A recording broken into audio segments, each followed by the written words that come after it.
I didn't see my old academy buddy Hopkins much after graduation.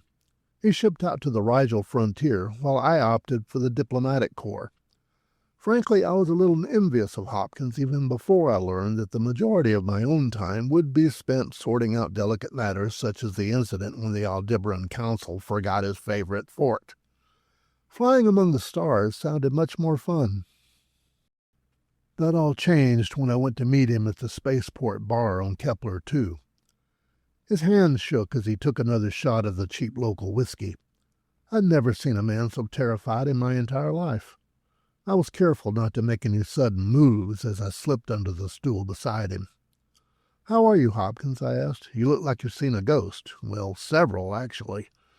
He laughed then, but there was no humor in it. "Worse, I've seen the Calatians."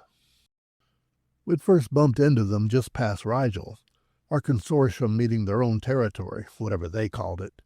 A few minor skirmishes got everyone's attention and were showing every sign of escalating. That's when my lot got involved. As a member of the diplomatic corps, I knew of our first overtures, up to the first arranged negotiations, set to take place here on Kepler 2, which is why I was there. I was part of the support team for the higher-level negotiators. "You've actually seen them?" Now that was a surprise. My understanding was there were cultural taboos about when and where and who the Calatians showed their faces to. A formal treaty discussion would be one such place. He took a long, slow breath before he answered. "Oh, yes. I was aboard the ship assigned to bring the Calatian ambassador's party to Kepler. We made an exchange tube connection with their ship, and it was my job to handle the transfer while the captain waited to greet them formally. When they first appeared, they were masked. I had heard a little about this, too.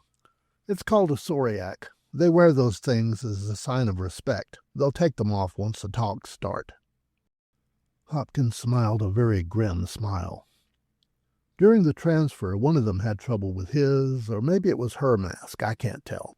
Anyway, it slipped and they took it off only to adjust it. They just got it back in place before the hatch opened and the ceremony started. I was the only one who saw. I'm the only one who knows we won't fight them. We can't. And diplomacy? Pointless.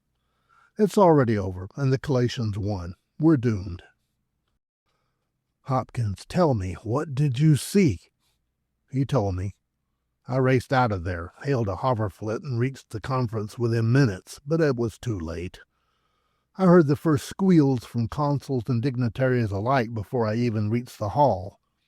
Another moment and I saw what they saw, what Hopkins saw. Furry face, furry ears, whiskers, large, soulful eyes. Probably a case of parallel evolution with nocturnal implications, but there was no denying it. The Calatians were felines, but not just any felines. Not lions, not tigers, not panthers. They were kitties, adorable, fluffy kitties. The squeals were quickly replaced with gushing cries of, "They are so cute!" I turned and left. Later I found Hopkins still at the bar. I ordered one of whatever he was drinking. It was terrible, but I didn't care. He didn't even look at me. "Doomed?" he asked.